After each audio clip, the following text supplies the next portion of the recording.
The year 1933 closed a chapter on a young man's lifelong dream. Draper Kauffman, a distinguished graduate of the Naval Academy, had excelled in his studies and on the rowing crew.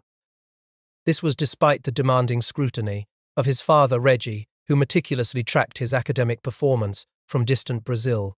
Yet a confluence of factors, poor eyesight, rising academic standards, and the crushing weight of the Great Depression, all conspired against him. He was denied a commission in the US Navy. A devastating blow that forced him into an uncertain civilian life. It wasn't for lack of trying. His ambition drove him to approach 22 congressmen and endure countless physicals. He even overcame a sty, poison ivy, and a firecracker exploding in his eye, all in his relentless pursuit. Now that path was abruptly closed.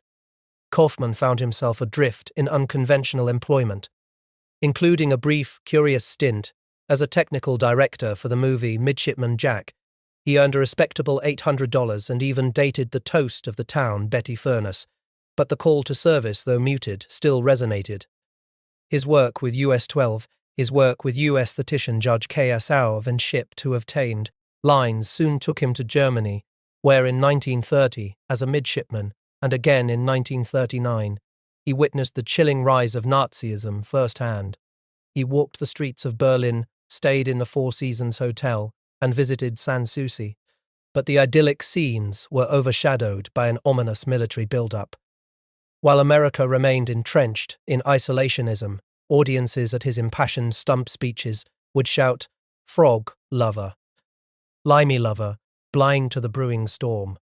Kauffman, a recent convert to Catholicism, much to his devout Episcopalian mother Elsa's distress, knew in his soul that some things were worth fighting for, even if not in his immediate self-interest. His family, particularly his sister Betty Lou, was deeply perturbed by his convictions. Betty Lou, half-jokingly, considered becoming a nun, influenced by his choices. The storm broke on May 10, 1940. German armies smashed into Holland, Luxembourg, and Belgium. Western Europe came apart at the seams, and Draper Kauffman, defying his mother's frantic cable to his father to stop him immediately, volunteered for the American Volunteer Ambulance Corps. In France, he secured the phenomenal sum of $3,000 for an ambulance and $500 for expenses. Then, plunged into the chaos, his experiences in Alsace-Lorraine quickly stripped away any romantic notions of war. He witnessed the devastating human cost, describing how swiftly friendships formed under fire. He recalled collecting severely wounded comrades like Toyne, who, despite having his face half gone, one arm shot to pieces, and his left foot gone, managed a wink and a hand squeeze, a poignant symbol of resilience amidst horror. Even the Red Cross markings on their vehicles, insisted upon by the French for public relations, did not deter German forces, who frequently fired upon them, implicitly challenging any notion of German chivalry. Amidst the desperate retreat and the horrifying mass exodus of civilians, Kauffman found a brief, surreal respite in early June in Birig. There, in a large open hospital, after weeks of hardship, he savored 28 hours sleep, a shower, and a delicious hot meal, hosted by a kind French peasant family. It was a stark contrast to the front lines, a deceptive calm that proved fleeting. As junior doctor friends he made there would later die, illustrating the tragic illusion that the war is going on all around us but doesn't touch us, the German juggernaut rolled on, outmaneuvering the supposedly impregnable Maginot Line, revealing it as a fatal miscalculation. And by June 14th, Paris fell. Amidst this despair, a false report of the United States entering the war swept through France, creating an enormous relief and a surge of hope, accompanied by the playing of what Kauffman called the most exhilarating national anthem in the world. This profound emotional high was followed by an even more enormous letdown within 36 hours, a devastating psychological blow that proved to be brilliant propaganda on the part of the Germans. On June 22nd, after the French-German armistice, Kauffman was captured while on a dangerous mission to deliver wounded. His subsequent interrogation by a German commandant who demonstrated unnerving knowledge of his past and his time in a prison camp at Luneville deeply shaped his conviction that the US must intervene. The experience, characterized by boredom and the brutal execution of escapees, solidified his grim determination. Upon his release, emaciated but recovering, Kauffman received a new passport, stamped not valid in the United Kingdom. Undeterred, he made his way to Lisbon, where he passed intelligence about a German airfield near Paris to the British minister. With his gosh-darned passport, he boarded the SS Spiro, a 2000 passport. He boarded the SS Spiro, finding humour in peeling spuds and musing, what the hell, I don't mind. It gives me something to do. This 43-day voyage across the South Atlantic brought him to Methil, Scotland, where, still underweight, he underwent a slapdash medical exam. He was accepted into the Royal Naval Volunteer Reserve, the RNVR, marvelling that an alien could join the Navy so swiftly. Assigned to HMS King Alfred, a training school housed in a requisitioned hotel, with humorous ring for mistress signs above the beds, Kauffman quickly embraced the strange terminological that was British nautomology. That was British nautical English. He was elected senior class officer, a role he humorously described as making him look like a sucker due to the extra work to embraced. At a formal dining-in evening, he proposed a toast, "Gentlemen, the President and the King," which was heartily echoed by all. Despite his modest pay of $54 a month, Kauffman continuously reminded himself that he represented the United States and had to excel, demonstrating the profound individual conviction that drove his early engagement against fascism. It was into the heart of the German Blitz that Kauffman found his true calling. The constant keening of sirens, the nightly air raids, and the widespread destruction across British cities, like Liverpool and Plymouth, created a desperate need for a new kind of hero. Roughly a quarter of the bombs dropped were duds, but the introduction of delayed action bombs created unprecedented danger, necessitating specialized bomb disposal units.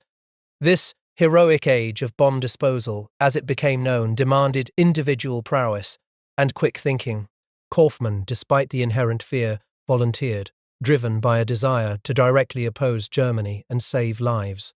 His interview with Captain L.E.H. Llewellyn, director of the Royal Navy's new unexploded bomb department, was telling. When asked if he was frightfully keen for the duty, Kauffman honestly replied, "No, not Kauffman honestly replied, sir." It was this surprising answer that ironically got him selected. Captain C.N.E. Curry, head of the Navy Mine Disposal Command's Land Incident Section, became an invaluable anti-bureaucratic leader, always available for advice. Despite the profound risks, Kauffman, in letters to his father, downplayed the danger, describing his job as a normal war risk, not nearly as dangerous as an office job in London.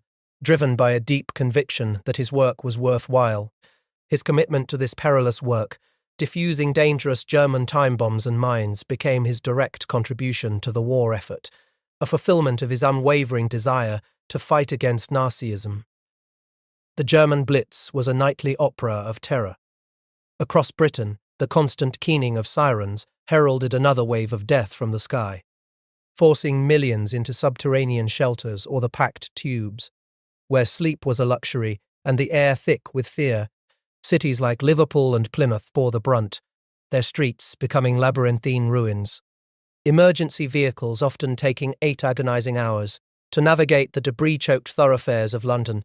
The insidious introduction of delayed action bombs and sea mines adapted into parachute-borne landmines added a new layer of dread, turning unexploded ordnance from a mere nuisance into a lethal ticking clock.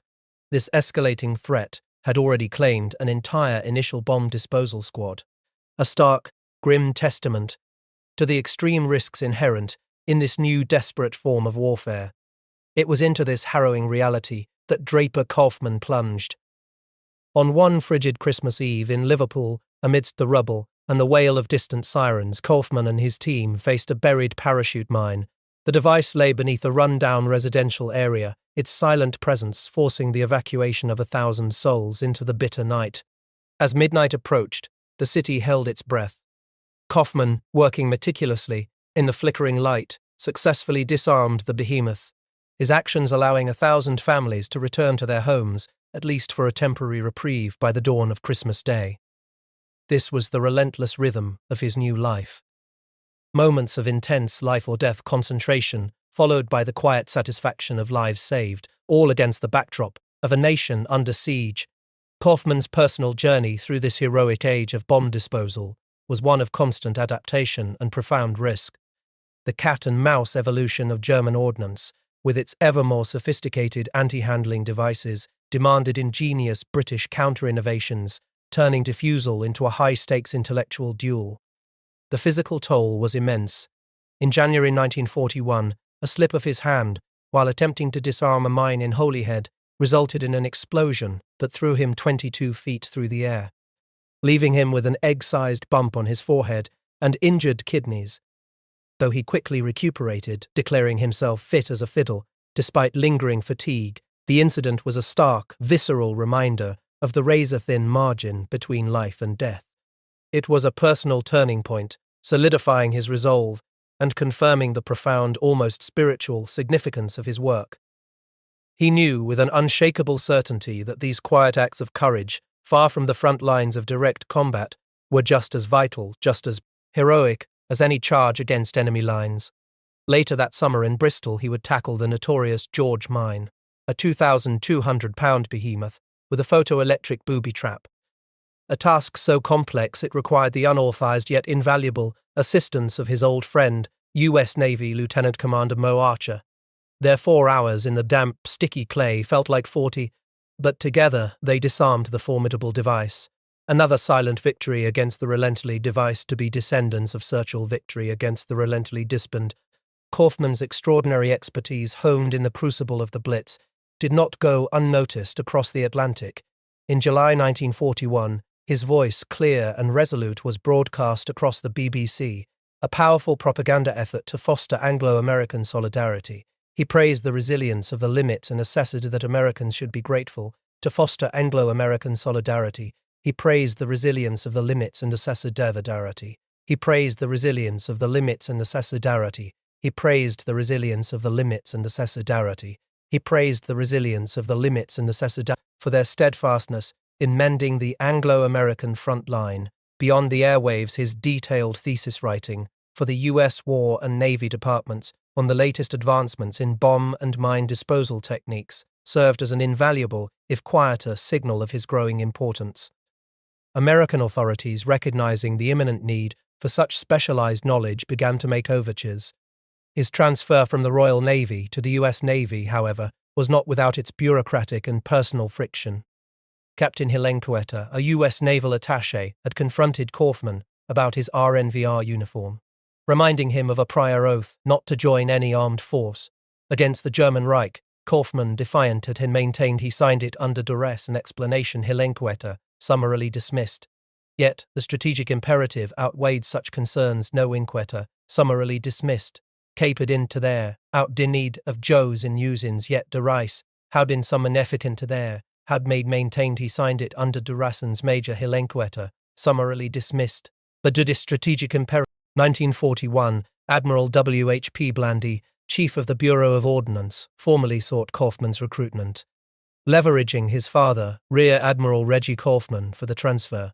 Blandy starkly underlined the immediate need, informing Kauffman of the torpedoing of the USS Reuben James, the first U.S. ship lost in the Battle of the Atlantic, a chilling harbinger of America's unofficial entry into the war. Despite an initial desire to properly resign from the Royal Navy, Kauffman was officially transferred to the U.S. Naval Reserve. On November 7, 1941, the global landscape shifted dramatically, irrevocably, in the final months of 1941. On June 22, Hitler's invasion of Russia, an act Kauffman viewed as the Führer having overreached himself, had fundamentally altered the Eastern Front. 6 months later, on December 7, 1941, the Japanese attack on Pearl Harbor unequivocally plunged the United States into World War II.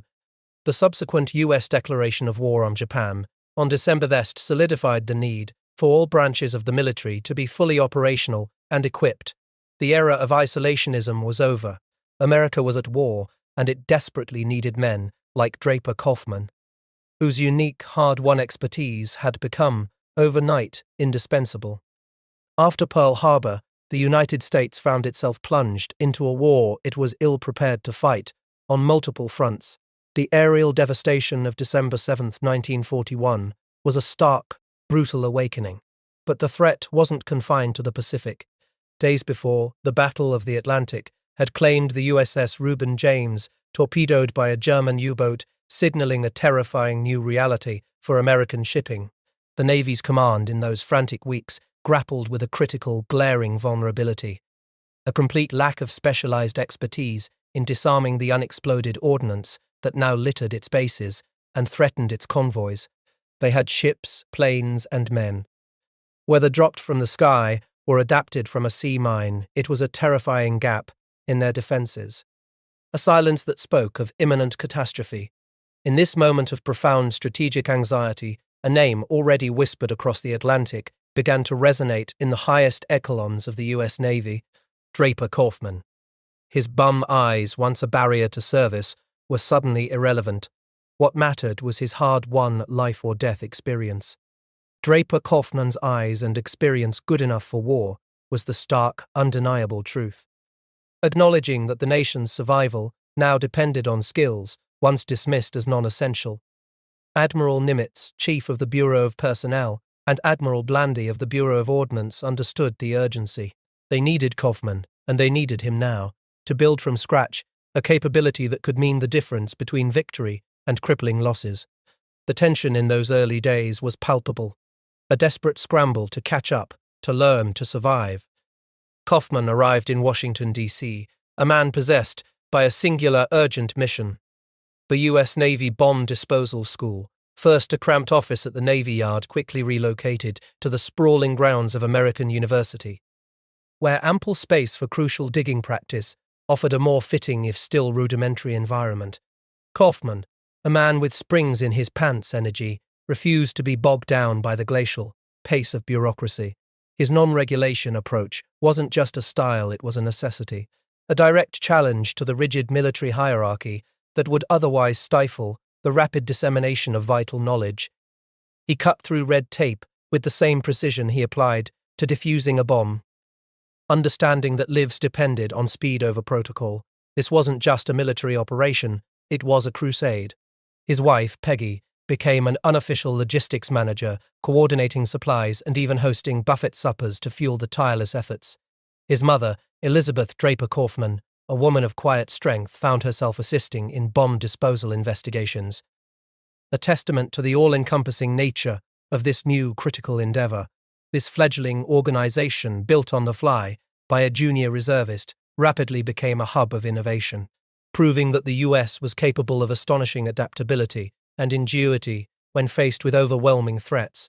It was a testament to the power of individual initiative, bypassing traditional structures to forge a new path for wartime readiness. As the war progressed, the strategic calculus shifted. The nightmare of beach obstacles, concrete walls, steel tetrahedrons, and pointed poles hidden in shallow waters became chillingly apparent in intelligence reports from Europe. The US Navy realized that frontal assaults against such defenses would be suicidal, costing untold lives. A new kind of warrior was needed, men who could clear the path where others would fall. This urgent necessity gave birth to the Underwater Demolition School at Fort Pierce, Florida, a desolate, big sandpile on the coast, far from the polished halls of naval tradition. Draper Kauffman, drawing directly from his crucible of combat experience in France and the Royal Navy, envisioned a force unlike any other. This would not be about parade ground drills, it would be pure guerrilla training, survival really. Kauffman took command, determined to forge an elite unit capable of the impossible. He designed a regimen so brutal, so physically and psychologically demanding that it became known as Hell Week. It was a crucible designed not just to test endurance but to break men down and rebuild them, instilling an unbreakable bond. Trainees endured endless hours, wet, chafed with sand, completely miserable. Battling the rough surf and the stinging jellyfish of Florida's waters, they swam miles under heavy loads, navigated treacherous conditions in the dead of night, and faced simulated explosions that served as rude reminders of the stakes. Kauffman, true to his ethos, plunged into Hell Week alongside his men, sharing their misery and earning their profound respect. As former NYC police officer Dan Dillon later recalled, "You may be mad at him, but by God, in a short time we all admired Draper Kauffman." This shared ordeal, this brutal initiation was the forge where individual resolve hardened into unit cohesion. It was a revolutionary approach, born not from established military doctrine, but from the raw necessity of war and the unconventional vision of a junior officer. Scientists and engineers, eager to contribute, integrated seamlessly into this unorthodox environment. Their expertise in explosives and diving gear, rapidly evolving in response to the immediate practical demands of the frogman. The very existence of this school and the men it produced challenged the conventional wisdom, proving that true innovation often springs from the desperate ingenuity of those on the front lines far from the admiralties. Homodan springs from the desperate ingenuity of those on the front lines far from the admiralties. Homodan springs from the desperate ingenuity of those on the front lines far from the admiralties. Homodan springs from the desperate ingenuity of those on the front lines far from the admiralties followed. The brutal lessons of Tarawa and other early Pacific landings were etched in blood, forcing a stark realization. The old ways of amphibious assault, hurled against heavily fortified Japanese beaches and treacherous coral reefs, were simply unsustainable. The cost in American lives was too high, the tactical failures too devastating.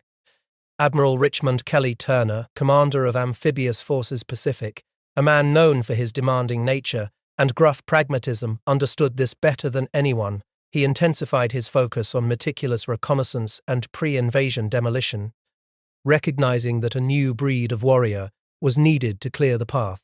This strategic imperative brought Draper Kauffman, the unconventional pioneer of underwater demolition, to the Pacific, giving him command of the newly essential UDTs for the upcoming Marianas campaign. The UDTs arrived in the Pacific, carrying not just explosives, but the hard-won wisdom of earlier, more tragic deployments. The Normandy landings, for instance, had exposed a critical flaw in tactical thinking.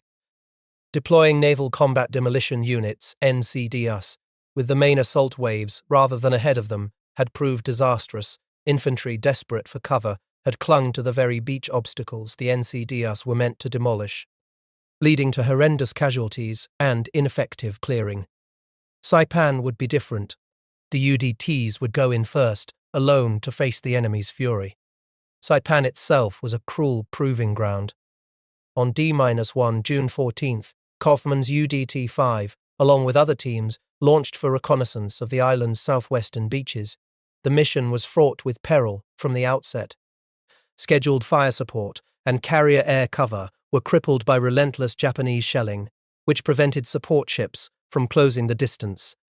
This left the UDTs paddling their vulnerable flying mattresses or swimming in their distinctive baby blue trunks and face masks, exposed to a hailstorm of enemy gunfire. 3-inch, 5-inch, and 88mm mortar rounds rained down, turning the reef into a death trap. Swimmers, diligently charting the devilishly irregular ocean bottom with plexiglass slates and fishing line, were sitting ducks for Japanese guns. The mattresses designed for speed became tragic targets. Ensign R.P. Marshall's was overturned, others were shot out from under their men, and Team 7's landing craft was sunk up to grain. Underwater mortar explosions inflicted internal injuries on 6 men. A silent, unseen toll. Amidst the chaos, Kauffman, in a tense radio exchange, even mistook Japanese fire for friendly shorts, only to be calmly corrected by his executive officer, John DeBold. It was in this crucible of fire that Draper Kauffman's unwavering leadership shone brightest. As the reconnaissance mission wound down, word reached him. 2 of his men had been left behind on the reef, stranded under the withering Japanese fire. Without hesitation, Kauffman ordered his landing craft back into the maelstrom. Under heavy rifle and machine gun fire, he personally returned, braving the deadly gauntlet, to retrieve his missing men. It was a singular act of courage, a visceral demonstration of his commitment to his team, earning him immediate recognition from Admiral H.P. Barnett and solidifying the bond of trust and respect with his men. The following day, D-Day, June 15th, brought an even more monumental task: blowing a navigable channel through Saipan's formidable reef. A shore party commander's urgent plea crackled over the radio, "I want it very, very badly, and very, very quickly." Under the cover of darkness, with a relentless surf pounding and Japanese mortar fire still finding its mark, demolition teams meticulously laid 105,000 pounds of tetritol, 5,000 20-pound packs were connected by primacord laid in triplicate for redundancy. A testament to the high stakes, the charge, not ready until late morning, was set with a 10-minute fuse. The resulting blast was cataclysmic. A wall of black water shot a quarter-mile straight up, spreading outward, engulfing Admiral Hill's flagship in its spray. Kauffman, witnessing the spectacle, later compared it to an underwater nuclear test. The immediate impact was profound, a gaping wound in the reef, a path for the invasion to continue. For another 12 grueling hours, the demolition teams toiled, refining the channel. Then, at H-hour plus 30 minutes, Kauffman, alongside young Marine Lieutenant Gordon Leslie, courageously led the first tank through the newly blasted passage in an LVT, a landing vehicle, tracked, marking the route for subsequent armoured assaults. His on-the-ground expertise even led to a tense exchange with Major General Thomas Watson over the route on the Rutomas process in the Druve ADH, with Kauffman's judgment ultimately prevailing. On the contested beach, still in their swim gear, Kauffman and Leslie were famously and absurdly mistaken for tourists by a battle-hardened Marine. By the end of D-Day, the UDT's perilous work had enabled the landing of 20,000 Marines, a testament to their indispensable role. The meticulous charting and intelligence gathered at Saipan proved vital for future operations, influencing landing zone selection and troop movements, validating the UDT's unique value and challenging any notion that their missions were always optimal. With Saipan secured at immense cost, the focus shifted to Tinian, a smaller island separated by a 2-mile channel. Here, a strategic disagreement simmered between naval and marine leadership. Admiral Turner, ever the pragmatist, favoured the island's southwestern beaches. But Marine Lieutenant General Holland Howlin' Mad Smith and Admiral Hill argued for the narrow white beaches on the northwest coast, despite their cliff-lined approaches. The viability of these beaches became a critical test for Kauffman and his UDTs, with General Smith even threatening to send his own Marine Reconnaissance Company if he couldn't rely on Kauffman's assessment. The initial UDT reconnaissance of the White Beaches, conducted 14 days before the invasion, was a near disaster. Technical malfunctions plagued the mission. The destroyer Gilmer's radar failed, and an erroneous current report led the UDs miles off course. Swimming in heavy coral that tore at their shins, the exhausted teams endured a 4.5-mile swim back, failing to even locate their designated beaches.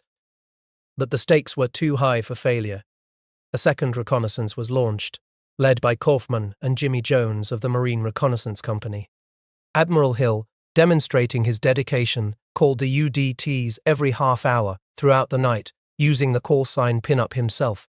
During this perilous mission, Kauffman's Group Baker had a terrifying close call, coming face-to-face with Japanese soldiers, forcing Kauffman to even shed his trunks in an attempt at camouflage. This time, despite the harrowing danger, the mission succeeded, definitively proving the feasibility of the White Beaches for landing and implicitly challenging the initial skepticism about their usability. The night before the invasion, JJIG-1 brought one last dangerous UDT mission. Admiral Hill, under immense pressure, insisted on a mine-clearing operation close to H-hour despite the UDT's trepidation. An attempt to deliver 2,000 pounds of tetratol to the beach via rubber hose and a heavily reinforced, barely afloat rubber boat failed, forcing the team to jettison the explosives in deep water. Though the coral and potential mines remained cleared, the invasion plan proceeded, relying on a massive deception operation near Tinian town to draw Japanese attention away from the true landing site. The UDT's presence, even in this partially failed mission, contributed to the overall misdirection, keeping the Japanese guessing. On July 24th, the deception paid off. While a feint near Tinian town drew enemy fire, 15,000 Marines landed on the narrow white 1 and 2 beaches by nightfall. The swift capture of Tinian, within a week, with only 5 initial Marine casualties, marked a significant breach in Japan's inner defense ring. It provided crucial air bases from which B-29 bombers would begin launching raids against Japan by November 1944, accelerating the war's end. Yet, even in this strategic triumph, the human cost of war was starkly evident. As part of the feint, The destroyer Norman Scott, skippered by Commander Seymour Dunlop Owens, who had earned a Bronze Star at Saipan, came under devastating fire from hidden Japanese guns. Owens was tragically killed, a direct casualty of the deception operation. He was posthumously awarded the Navy Cross, and a new destroyer would later bear his name, the Seymour D. Owens, a poignant reminder that even strategic victories were bought with immense personal sacrifice and loss. The UDT's efforts in overcoming perceived limitations and gathering crucial intelligence had made the impossible possible, but the price of progress remained tragically high. The relentless drumbeat of war in the Pacific quickened, each island a stepping stone towards the Japanese homeland, each assault demanding more from the underwater demolition teams.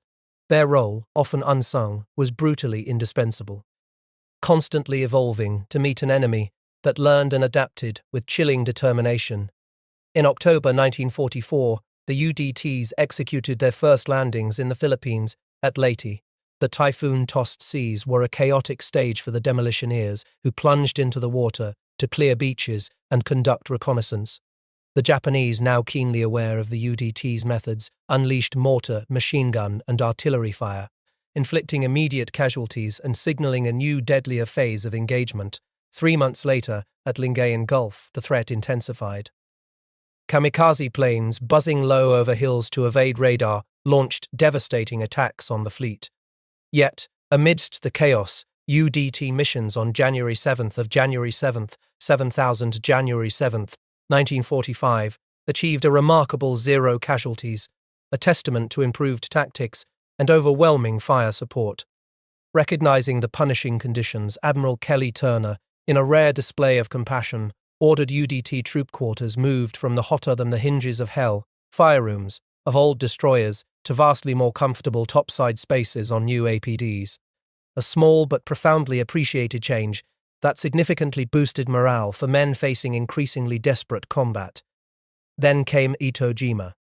This 8-square-mile chunk of volcanic rock and ash was a strategic imperative, a critical breach in Japan's inner defenses, destined to become a forward base for B-29 superfortresses.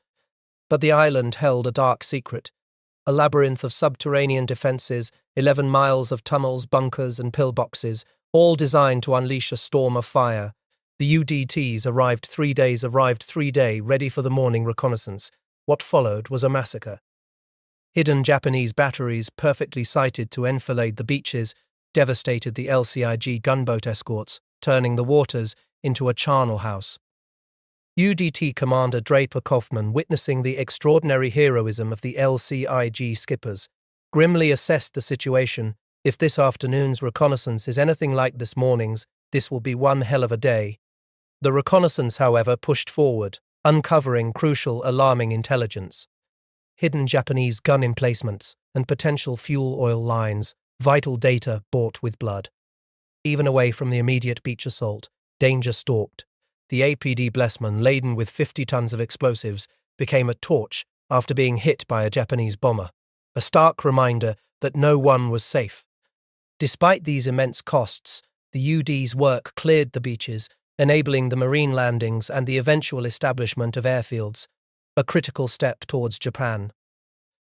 But Okinawa dwarfed Iwo Jima in its ferocity.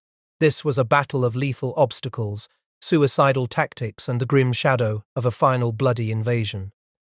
UD conducted extensive reconnaissance of Kerama-Retto and Okinawa, battling heavy seas and gale winds, sharp-breaking surf, and dangerous coral heads.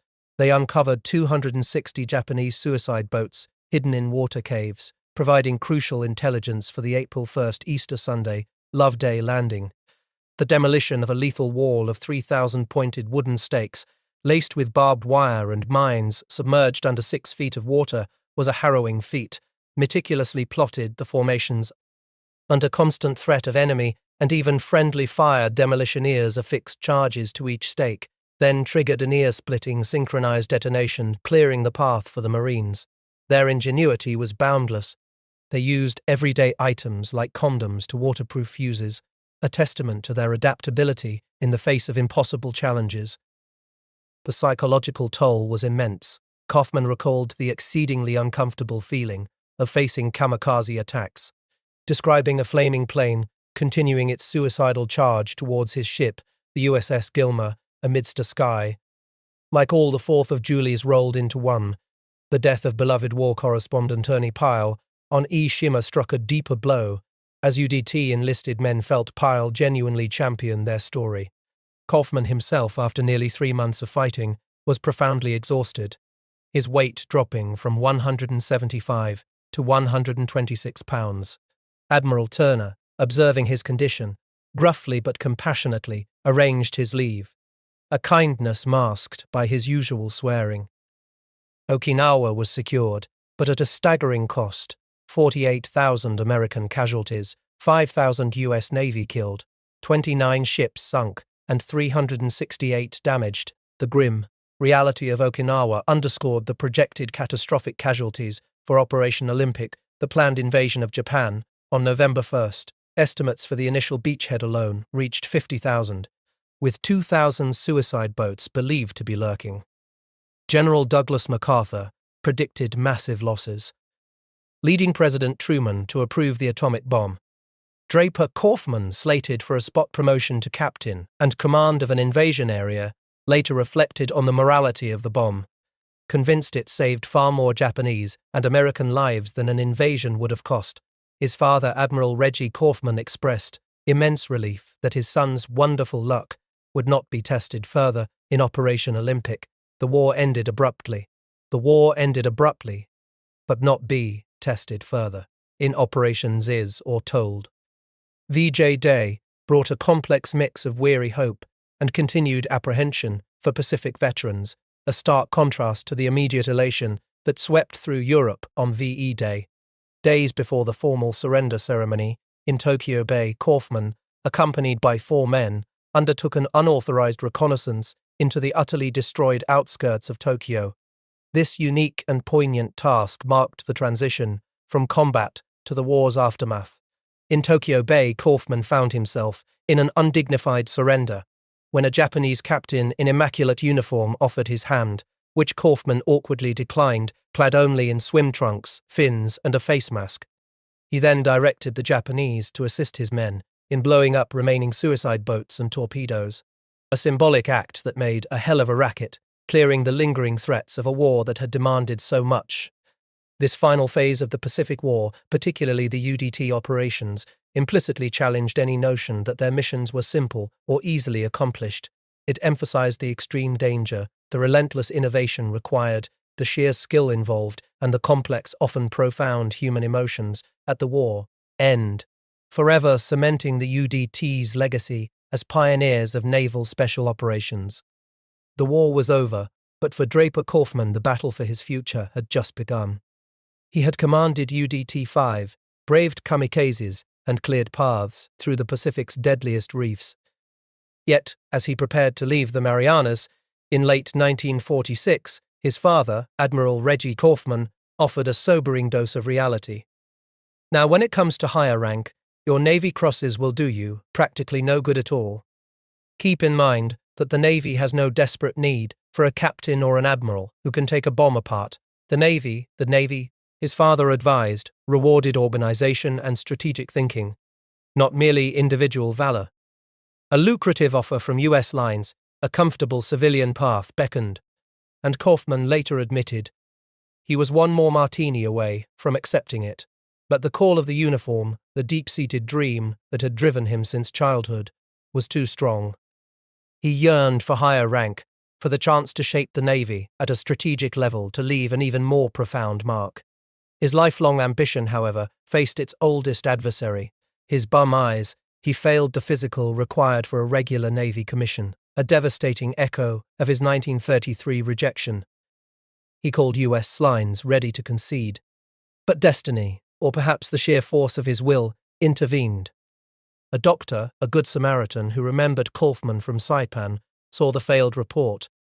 With a flash of wartime pragmatism, he re-administered the exam, declaring, "If your eyes were good enough for reconnaissance in wartime, they ought to be good enough for paperwork in peacetime." Kauffman passed. The relief, the triumph, was immense.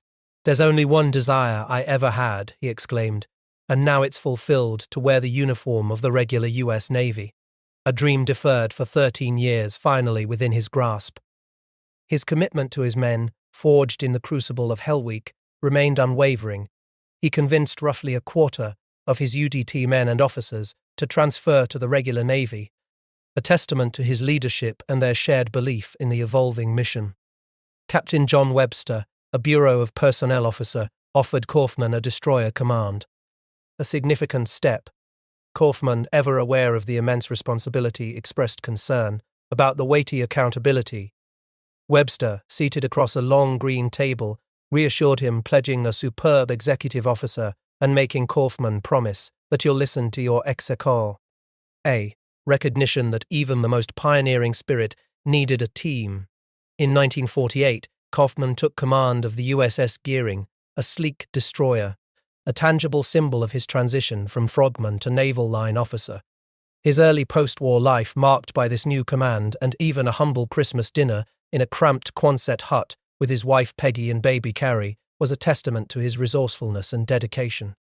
A human beginning for a man destined for greater things, Kauffman's pioneering spirit, honed in the Blitz and the Pacific, found new outlets. He volunteered for the atomic tests at Bikini Atoll in 1946, a natural extension of his expertise in explosives and danger. As the nuclear age dawned, he recognized the Navy's critical need for specialized knowledge in this new domain. He went on to establish the Radiological Safety School and JANET, the Joint Atomic Energy Intelligence Committee, the latter requiring him to collaborate with intellectual giants like Nobel Prize winners Enrico Fermi and Ernest Lawrence, pioneers of the nuclear age. These organizations, alongside the Bomb Disposal School and UDT/SEALs, became 4 significant naval institutions he founded, 3 of which remain active today. His method was always unconventional, often navigating complex personnel issues and bucking the system by sheer force of will and an unwavering focus on the mission. Much as he had done in building the UDTs from scratch, his career ascended rapidly. While commanding the heavy cruiser USS Helena, he was selected early for Rear Admiral, a testament to his strategic acumen. He found himself in the halls of power in Washington, working with Secretary of Defense Robert McNamara and his cadre of whiz kids on strategic planning and program appraisal. Kauffman, a man of experience and intuition, was impressed by their grasp of facts and figures, but often dismayed by their lack of interest in experience, personnel, and morale. This implicit critique of rigid, data-driven bureaucracy highlighted his enduring belief in the human element of warfare and leadership, a subtle challenge to the notion that a military career was simply about following established protocols. From 1965 to 1968, he served as superintendent of the U.S. Naval Academy, returning to the institution that had once denied him a commission. Here, he championed academic excellence, fostered diversity, and, in his words, focused on bringing those distinguished young gentlemen back down to earth again. Instilling the practical leadership he had embodied throughout his career, his leadership in UDT/SEAL development, a legacy that saved thousands of lives across multiple conflicts, had established the groundwork for modern special warfare units, proving that his wartime valor had indeed paved the way for strategic influence. Draper Kauffman retired in 1973, leaving an indelible mark on the U.S. Navy. He was an exceptional leader who inspired profound loyalty and excellence. Rear Admiral Tony Watson, one of the Navy's first black admirals, a man Kauffman mentored, powerfully articulated this legacy. I knew his hands were on my shoulders, but his spirit was with me. He was the admiral of all time.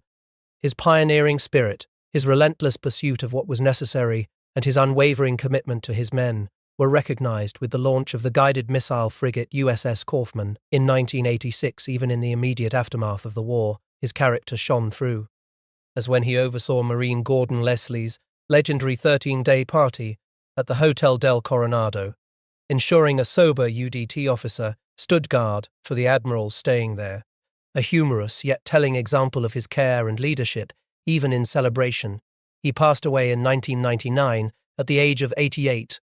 Draper Kauffman was ultimately laid to rest at the U.S. Naval Academy Cemetery, the very grounds where his lifelong dream had begun, and where it had been so cruelly denied only to be gloriously fulfilled. As the flags rippled above the serene graves, one could almost hear the echoes of his extraordinary journey, from the boy with bum eyes to the father of the frogmen, from a daring bomb disposal expert to a strategic naval statesman. His life was a testament to perseverance, a blueprint for innovation, and a profound reminder that true leadership, born of courage and conviction, creates a legacy that shapes institutions and inspires generations far beyond the roar of battle.